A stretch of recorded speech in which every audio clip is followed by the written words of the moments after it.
Welcome to the third video lecture on Module 3 of Basic Electrical.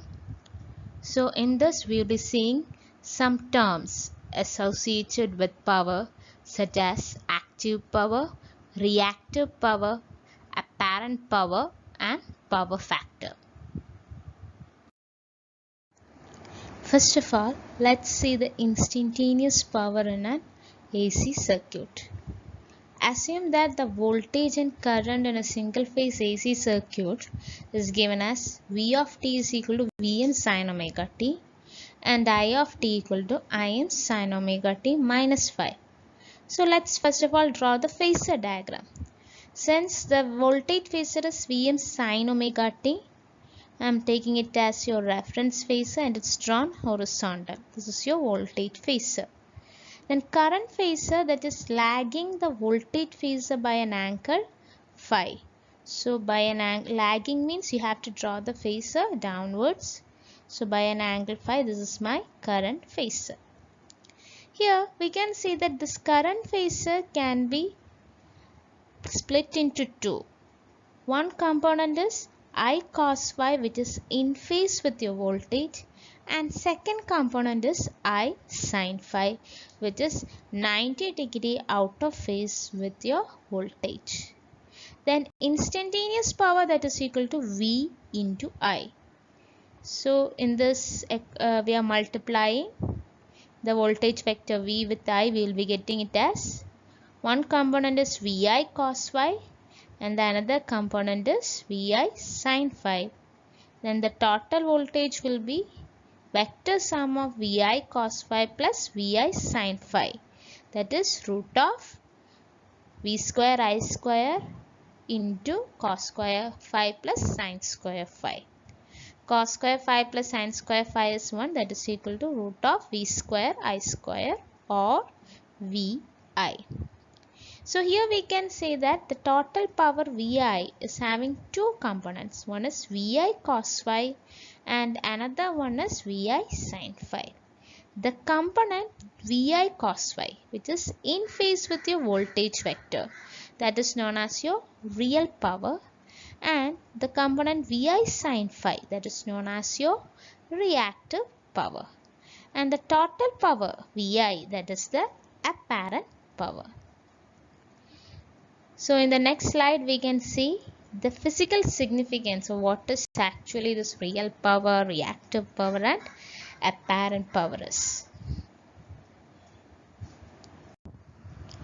The concept of active, reactive and apparent power are only for AC circuit and it is not at all applicable for DC circuit because the sine voltage or the sinusoidal voltage waveform is appearing in the case of an AC circuit, and it is the sinusoidal nature of this voltage that is giving rise to the active, reactive and apparent power. So first let's see what is an active power. So active power, it is the power dissipated, or in other words it is the power consumed in an electrical circuit, or we can say that it is the power available for the useful work. In the earlier video lectures we had seen the power consumed in different circuit elements, right? If you are taking any circuit element, there are mainly three components. Either there will be a resistor, there can be an inductor or a capacitor. So we saw that the power consumed out of all these three elements, the power is consumed only in a resistor, right? And we're taking the average power for a complete cycle, only the power consuming element is your resistor, and that power, that is known as your active power, or power consumed or power that is available for useful work. Only this power that can be converted into other energy forms, for example like lighting or like mechanical output. Okay, So the unit of this active power is kilowatts or watts. And the equation of active power that's given as P equal to Vrms Irms cos phi. That is the active power equation. Then second one is your reactive power. Reactive power, it is actually the power associated with the reactive components such as inductor and capacitance of this circuit. This power is not actually dissipated in the circuit, but it's stored and released during each cycle. For example, in the earlier video lectures, when we found the power consumed in the inductor and capacitor, we saw that the average power consumed in an entire cycle is found to be 0.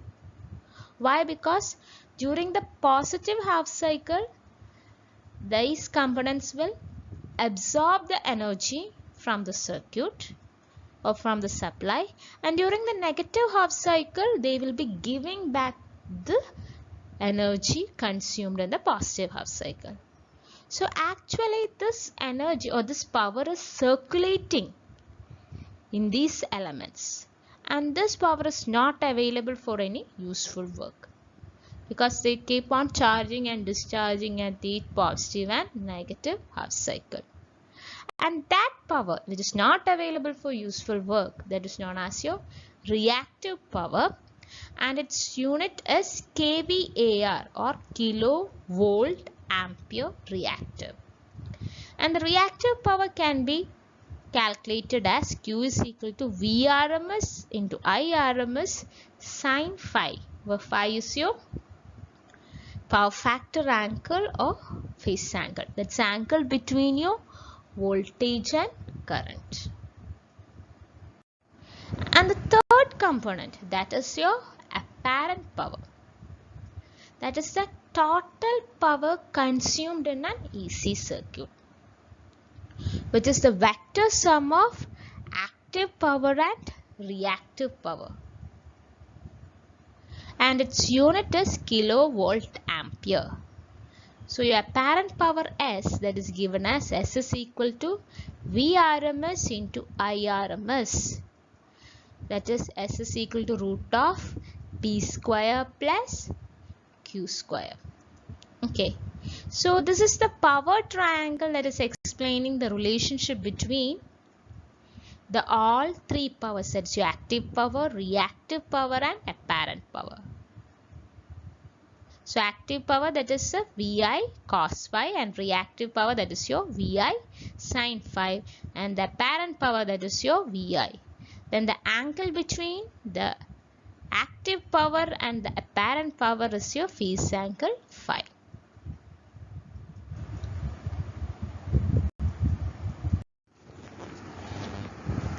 The concept of active, reactive and apparent power can be understood more easily with the help of by comparing it with a practical situation. Suppose that you are sent to buy grocery with a total of ₹100,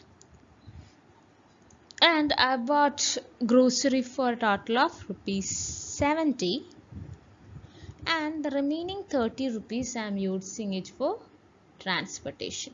So total cost adds up to ₹100. So here we can say that out of the 100 rupees that is given for buying the grocery, only 70 rupees is utilized for buying grocery.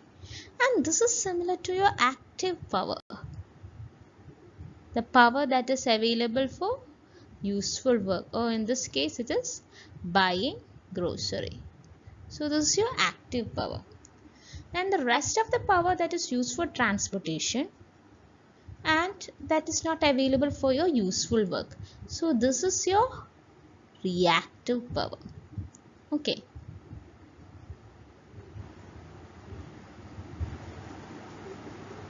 And the active power and reactive power will add up to get your total power. In the case of an electrical network, the reactive power is not something that we could avoid.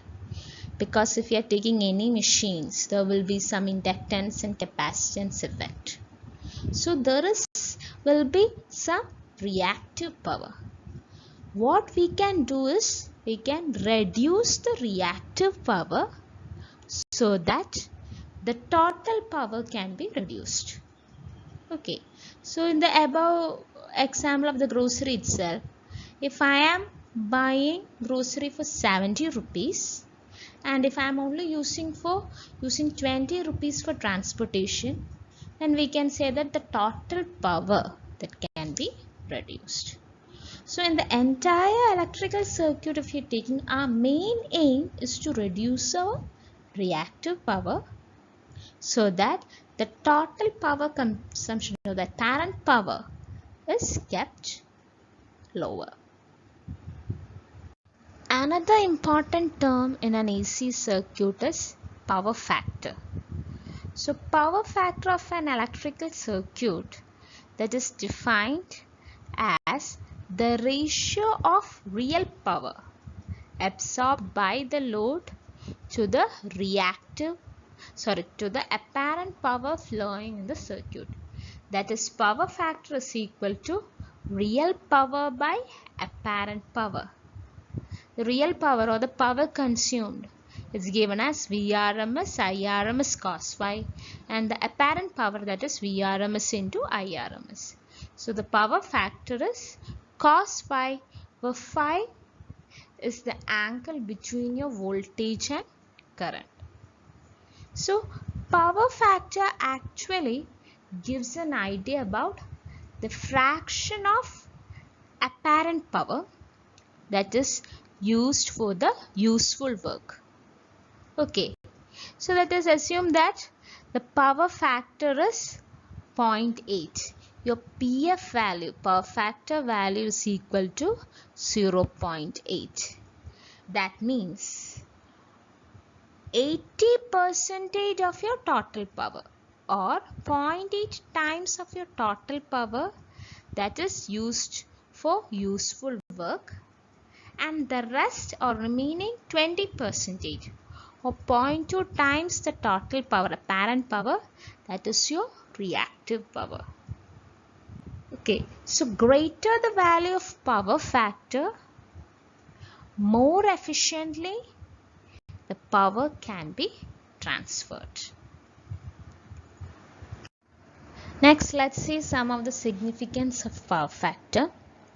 So power factor is actually a measure of how effectively we are utilizing the electricity. So higher the power factor, then better, more effectively we can deliver power to the load. So for example, if the power factor is high, if the power factor is 0.9 or something, that means that the reactive power or the power loss or power circulated in the circuit, that is only 10%. Rest 90% of the apparent power that is available for useful work. That means efficiency is higher.